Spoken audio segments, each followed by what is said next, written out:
But scientists let them be because it's not their field. They're talking about philosophy. You want to talk about philosophy? Go talk to philosophers. Don't talk in religion, in science. This is not our field, and this is not what we study. You can't look at something that's happening in the natural world and say, therefore, there is God. Or therefore, this is the ethical way of living. Or therefore, nothing happens after we die. What tools do you have to tell me what happens after you die? This is the hidden. This is where religion has to come in, and we have to use different tools for religion. They're not the tools I apply in a lab. They're the tools that I get from very strong logical reasoning, which is usually called philosophy. Those are the tools I have to apply to religion to see if I can reach a conclusion or not. And that's why we said at the beginning, there's two claims about studying religion. One claim is, there's too much info, we're not sure, and that's laziness, one. The other argument is, religious questions can never be solved 100%. And that's not true. It just depends on the tools you use to try to solve them. If you apply the wrong tools, of course you won't be able to reach a conclusion. Religion has its own tools. It's a field of knowledge. You can't go study 10 years of economics, let's say, and you understand all the laws and principles of economy, and then you say, now I'm going to come to psychology and apply them to the human soul.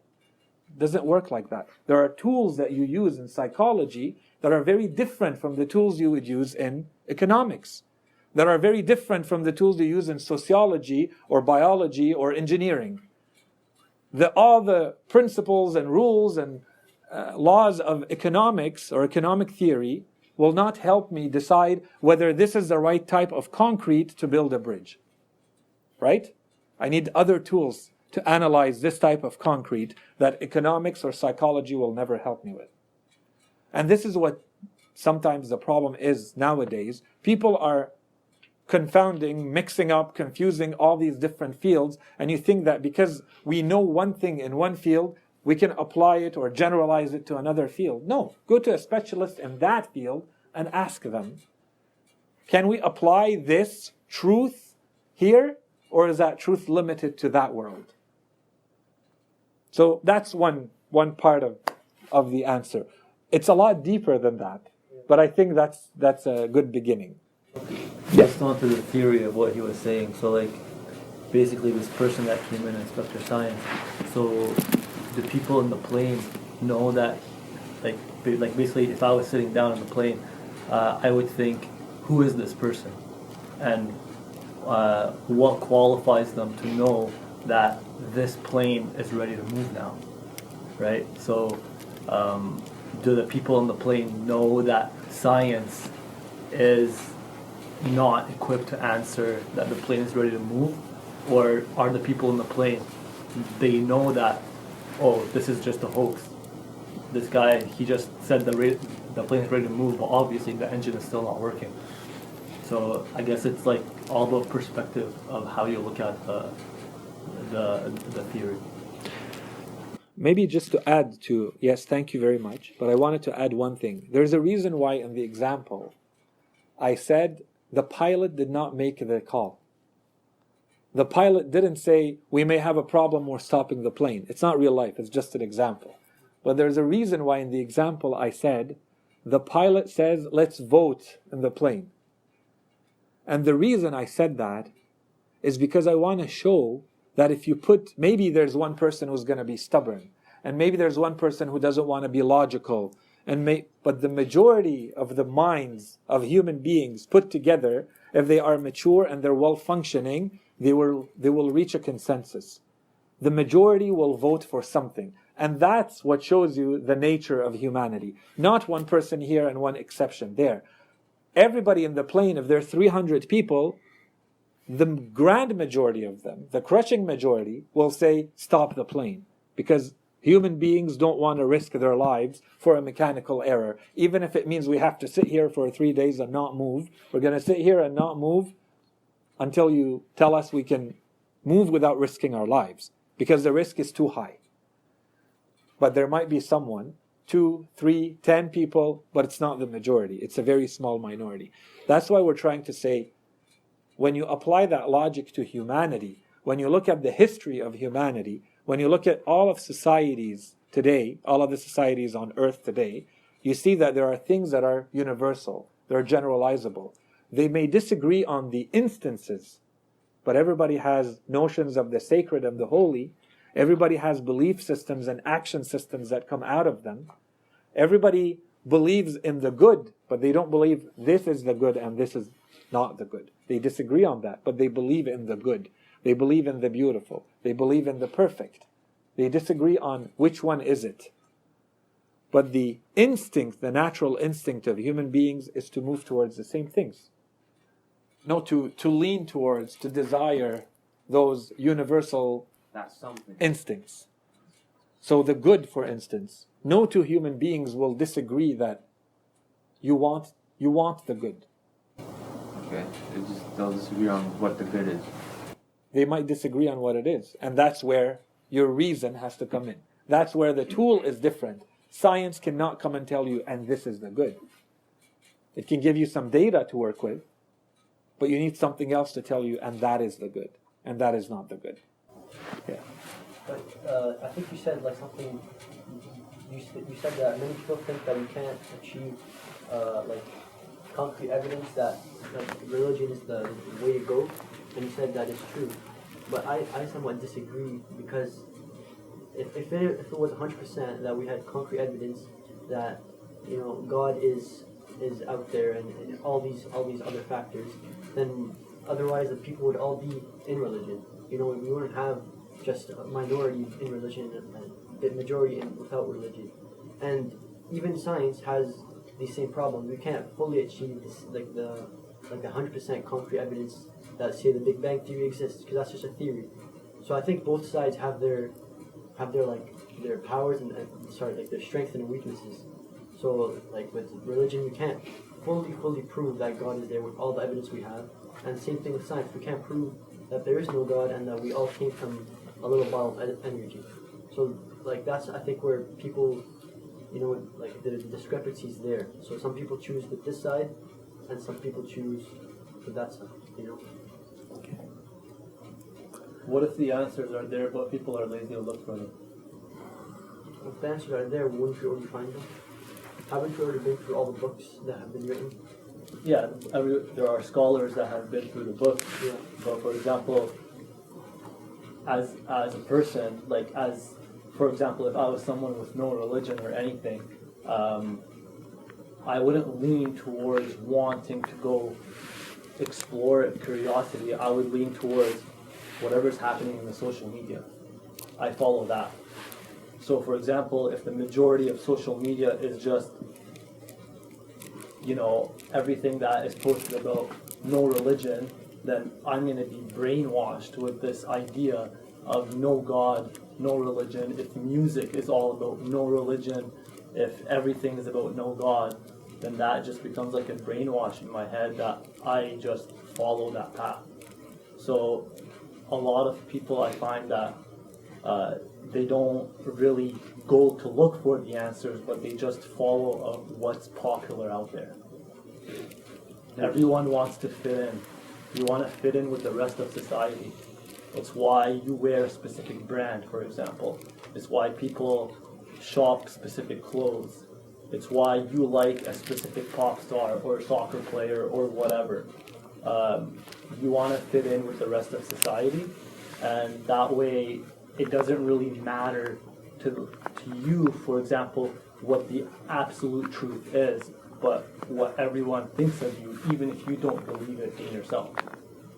I'm a true believer that everyone, like every human being, is seeking attention, whether they know it or not.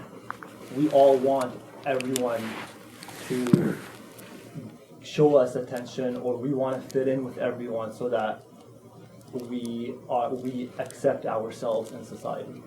That's how I see it. But I'll let Jafar answer. Okay. So the way you frame the question, basically, it's like science and religion there's a space let's say this is a turf, this is reality, and science and religion are fighting over this. And one of them is right and one of them is wrong. What I'm trying to say is, actually, they can't look at the same thing. This is what science looks at, and this is what religion looks at. And they have nothing to do with each other. Religion does not have the tools to explore natural science, and natural science does not have the tools to explore religion. So if one of them is doing that, we used to have scholars, we used to have philosophers and religious scholars in Islam who followed blindly old philosophy that had to do with natural science, and they would say it is impossible to take a piece of the moon and bring it back. Because the moon is one of the 10 intellects, as we used to call them in the ancient world. These were religious scholars. And the history of Christianity is full of this. And that's one of the reasons why people are so ingrained with the idea that religion and science collide, is because for a very long time, religious scholars were talking about science when they're not allowed to. They shouldn't. They're not equipped. Unless they are natural scientists, they should keep their mouth shut about natural science. They're not competent to talk about natural science unless they've studied it. And the other way around. Natural scientists are not allowed to talk about religion. Their religion is theirs, but they're not qualified. They haven't studied, as you say, books have been studied. No, you have to go to the expert who studied those books. The scientist has not studied those books. The scientist usually has a very superficial understanding of religion unless they've studied it. And the opposite. If you go to a religious scholar, they have a very superficial understanding of natural science unless they've studied it. And some people have, and they are expert in both. Okay, so they're allowed to have an opinion in both. The others are not. So that's the first thing. Science and religion are not competing on the same turf. They are looking at two completely different realities, two dimensions they don't even speak to each other. And whoever says they are, they're confusing between the tools and the perception and the perspective of science and the one of religion. These don't go together. Okay, that's one. And two, more of an argument, so kind of playing the devil's advocate with you. So you said there are a lot of things, just like those things we found out and then everybody believes in them. We should have reached some sort of conclusion similar to those in religion. So can you give me examples of things that, everybody has agreed on? And one example. In the science world? Any world. Okay, we've all agreed on that light that travels on, through different objects, at different speeds. Mm-hmm. We've all agreed through that because we know that through science and by studying in school or in the education system. We agreed on that. Okay. So the way people have agreed on light, let's use light as the example. There's actually no agreement on light right now. There is one theory that is the theory of photons in light. It's a theory. Tomorrow it may change. It's the best theory we have today. Between the biggest physicists of the time, there was a huge problem on what is exactly the nature of light. But the definition or the interpretation that withstood the most lab tests and the most experiments is at the end of the day the one that we adopt. We have no clue if it matches reality. But it's the one that gives us the most predictable applications today. Just like for thousands, let's say over 1,000 some years, at the time of Aristotle, let's say, he used to believe that gravity is something that pushes objects from the top towards centers. Because the center of everything is the natural space for things to be. See, it's philosophy and natural science mixed. It's all wrong. But in the philosophical and the natural science model of Aristotle, gravity is being pushed from the top. People who lived in those, let's say, 10 centuries, did they think that they were wrong? They were sure they were right. They did calculations, they lived their whole lives based on the idea that things are falling to the ground because they're being pushed from up. We don't know today what false ideas we have that we're taking for granted because we call them science just like they did. We're living in it now. In 5 centuries, they'll laugh about us and at us for what we believe in today. For sure. No question. About everything we believe. It's all wrong. Because it's not about right and wrong in science. And this is the part that I think requires a bit of analysis in the philosophy of science. How is science built? Science is not about truth. Science doesn't claim truth. Science builds a model that explains the most. If that model doesn't work, I will not throw it out until you give me a better model. So there was a model for, and all of the science has to connect. So the model has to be pretty damn good before I let go of my model. And that's why there's so much reluctance to change anything in science.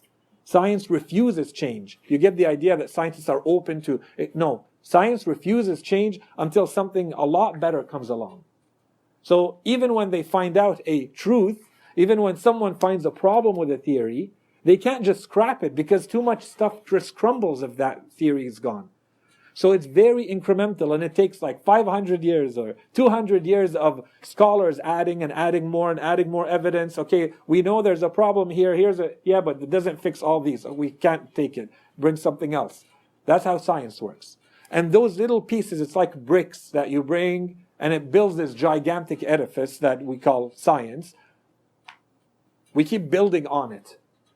The theory we currently have about light, let's say, it's built on one side of electromagnetism. Well, that has its own principles in electricity and magnetism. And tomorrow, all those principles could be revised by someone else. That's why we say, I disagree that there are these truths today, because even those are open to discussion, let's say. I'm not going to say they're false. It's not about false. I don't want to use that language. It's more, this is the best explanation we have today. And tomorrow it may change. This is the same thing that we have in the religious world. It's all a matter of, are you willing to put in the time that you have put in studying science to study religion? If you haven't, then sorry, you're not allowed to have an opinion. You haven't studied it. It requires studying with its own tools. Go learn the basics. Go study the books. If you spent, I don't know, you give yourself 10 days, 1 hour a day to study Judaism and Christianity and Islam, you start understanding, okay, there are these religions. Are there things that are common to them? Okay, that's different. Maybe there's a reason why it's all common from one to another. What are the reasons? So maybe there's a difference between man-made religions and divine religions. Right? And this is how you start. You can't just jump in and say, it's religion. What's religion? Which one is it that you're talking about? You can't just lump all of this together and say, religion is all man-made. Now we have science. Who needs religion? Very, very nice that you said, religion have its ground and the science have different ground. And I think many of them, they said, we are go to school and study and do exams and sporting, but we do something change and we're looking for the future and see something better and better. But with the religion, what we are going to do, especially when we are coming from countries that are suffering because they are religious, while these people are not religious, and to see how. So I think most of them said this kind of things, So I hope your explanation is very nice and very good for them, and I hope they are get it. And so maybe one more thing I wanted to add, because, and this I was hoping to do in depth later down the road. Again, just like there are people who are working 24 hours a day, 7 days a week for 50, 60, 7 years or every aspect of science to try to make a little contribution. Science is always open to, we're exploring and innovating and researching, right? To push the truth forward, right? Religion is the same way. Religion, God is not revealing religion into anyone's heart today. No one has the ultimate truth. Religion needs scholars the same way science needs scholars. People who spend the same amount of time, if not more, doing the same thing. We need people to research religion. There are areas in religion that haven't been researched that much. There's always more to find out. It's an area of study, academic area of study, just like any other field. This is a very important thing because people have the impression that religion is a done deal. God has revealed it. It's this fixed thing. It's permanent. It doesn't change. This is the revealed truth. You take it as is. There is no gray. It's black and white, well known, done deal. You take it as is, the whole package together, and you apply it. That's not how religion is. Religion is the same thing as what we called science. Just like we said today, there are parts that are constructions. There's interpretation. There is exploration and innovation. You need people who research and come and question things, just like you're doing right now. And you say, okay, so what's the relationship between religion and science? We need thinkers in Islam who do this, who spend time studying both and say, are they supposed to be the same or are they supposed to be different? The same thing. So in our scholars, some go in that route. So the idea that, religion is a done package, it's already done, there's nothing further to explore and to find out about it, that's completely wrong. Religion is as open a turf as science is today, if not more. And there's probably a lot more at stake in religion, and there's more importance in doing that work in religion because a lot of people, just like we said, they might be brainwashed. Because in a lot of our countries, when we go back, people believe because that's the general environment. They don't believe because they've researched. We actually have an advantage here because when you're in a minority situation, you have to question yourself a lot more. And you have to prepare answers a lot more. If you're over there, no one's questioning your religion. Why are you Muslim? Everybody's Muslim. You better be Muslim. Right? Because that's the majority. You do like everybody else. You're born in this family. This is how we eat. This is how we dress. This is what we believe. This is how we worship. What's the merit of that? And then you come here and, you're going against the current on everything. So you better know what you're doing. You can't do it just because my parents said so. Because I read it in a book somewhere. You have to believe it. You have to know what you're doing. Why do you dress this way? Why do you eat this way? Why do you drink this and not this? Why do you sit this way? Why do you go in this field of study? Why? You have to be aware of all of that because this is the deeper outlook on our religion is that. It's your whole life. And everything has its place. You have a professional life, you have your religious life, you have your personal life. All of that is there. It has a place, but it needs work. No assumptions. Just like in science, no assumptions. Go study it. Learn the basics, apply them, and say, this is science. Religion is the same way. Thank you so much. I should admit something. We discover every day, we listen from here, from YouTube, from somewhere, and we listen and see scholars say something new we didn't know before. But this is the first time I admit that I listened to somebody and he said that religion looks like science. Science, every day there is improvement, and also in religion we didn't reach, the ultimate, and every day we need scholars to dig ahead and see new things. Really, I admit, I'm 51 years old. This first time I think, and you are very lucky. I swear, you are very lucky. You are sitting here and listening to this.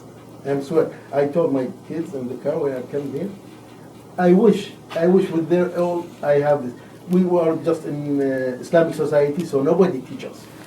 It just depend on we are sitting in Muharram and other occasions, and we listen to people talk, but we didn't have this chance. And I swear we are lucky to have this kind of Sayid to teach you and to let you learn. We live in a world where we're exposed to a lot of information now. Yeah. And that's why I want to emphasize that point that we said. A lot of it has to do with laziness. I think the idea that we can just form an opinion about something without really studying it, we have to stop that. Especially us. We know we're going to be asked about our religion. Whether it's going to be at school or at work, or you have to know why you believe what you believe. And don't be shy to ask questions. And if you ask it to someone and they don't give you a convincing answer, go to the next person. Read up on it. look up on YouTube. Go to people that you think in your let's say gut feeling, you can trust. You feel that you can trust the way they think and the way they talk and the information they have. That's what you need right now. You're going to be in a society, and every day you're going to be exposed to more and more questions, and it's just natural that those questions are going to have an impact on the way you think, unless you're equipped. I spend a lot more time reading and studying books that are non-Islamic than ones. I wish I had time to study Islamic books as much, but I feel that I have to know what's going on and what's being said against Islam more than what's in our books to be able to live in these societies properly. And I think this, for all of us, that's what we have to do. We have to know where I'm going to call them the attacks are coming from, where the intellectual questioning is coming from. And some of it is very cheap, it's not even worth looking at, but a lot of it is actually pretty solid. If you don't have a background, it will shake you up. You will not be able to deal with it. So you have to go and equip yourself. You have to go and see some questions, like the one you just said, which is, if people are religious in our countries, then how come do they live in that suffering and poverty and issues and social problems? And here a lot of people are not religious, and they seem to be living much more comfortable lives. That's a real question. We need a real answer to this. So, and this deserves a lecture. So we'll talk about that as a lecture. We're going to take another hour just to talk about that one. So there are questions. We need to sit and think about them. Is this a real question, or is there an issue in the question? We have to look at the words and the definitions of those words. What does it mean to be religious? What does it mean to be non-religious? What does it mean to talk about a society that is developed and evolved versus one that isn't? And then we'll be able to gauge where is the problem. Anyways. So how do you equip yourself with the information, the right information? Just because there is a lot of information out there. So how do you pick and choose? How do you filter it all out? For now, I will simply say start somewhere. Anywhere that you think is at least giving you a chance to getting that right information. Because we're really at the beginning. There is no point in digging very deep and saying, go to this specialized source of... You need to get all the basics first. You have to know what the Quran is. You have to know who your prophet is. You have to know a little bit of the history of Islam. You have to know what the system of Islam and ethics, what does it say? But if you don't get those basics, there's no point in going into very detailed topics right now.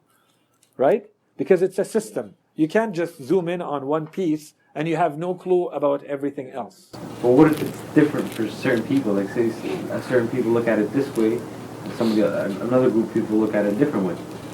So how do you gauge that? Like, how do you know? So give me examples. For instance, yeah. So for instance, I went to Friday prayer at a Sunni mosque the other day, and they had their talk and things, and they were talking about Uthman and how he was a great guy. I don't know, they were really praising him. They're really saying good things about him. So then I got home, I asked my dad. I told him, he told me, he asked me what they talk about. I told him, they're telling me how Uthman, and I told him a little bit more about it. And so, he kind of told me, see, it's different. We believe something else, and this and this and that. So, how do you... Yeah, that's very easy. You want to... Either you rely on other people, like you're doing right now. Yeah. So basically you're taking the mosque's word against your father's word. Or you become an expert yourself. And that's what I said last week. Which is, you want the real answer? The real answer is you sit and you read 200 books on history, and then you'll know who Uthman was. That's the real answer. But until you get there, that's why I say start somewhere and ask questions. And try to go with your gut feeling of who do you think is giving you the right information.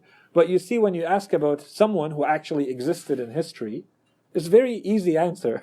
You just go back. It's not a matter of belief, where it's your opinion against mine. It's not a matter of opinion. When you study someone's life, I don't think 10 people would disagree on whether Hitler was good or bad. It's history. You know what he did in history, and we agree on that. And then at the end, you can assess. Now, someone will come and interpret this event, and but at the end, well, that's the interpretation part. But what actually happened in history is history. So you need historical perspective. You need historical expertise. You need historical information. And inshallah, we will go very deep into this. Once we finish a few lectures about beliefs, because I think we need to establish just a little bit of a basis on this. And based on the questions I'm hearing, I'm trying to concentrate the next lecture on a certain field and certain questions. And after that, we'll inshallah go into the beginning of Islam, the life of the Holy Prophet, the life of the whole time during Imam Ali's life with Abu Bakr, Umar, Uthman, and going down all the Imams. We'll spend a few lectures on each one of them so that we understand how Islam unfolded the way it did and why we are here today. That's all very important. But maybe we have to establish that this whole system we call Islam first. What is it that we believe in? And as you see, like we haven't even reached that yet. We're saying, why is it worth looking into religion? We're not even at Islam yet, and we even haven't said that religion is good to look into. We're just saying, logically, we should look into religion. That was the conclusion for today. So next lecture, we'll go a little bit deeper than that. الله يخليكم الله يحفظكم وصلى الله على سيدنا محمد وعلى آله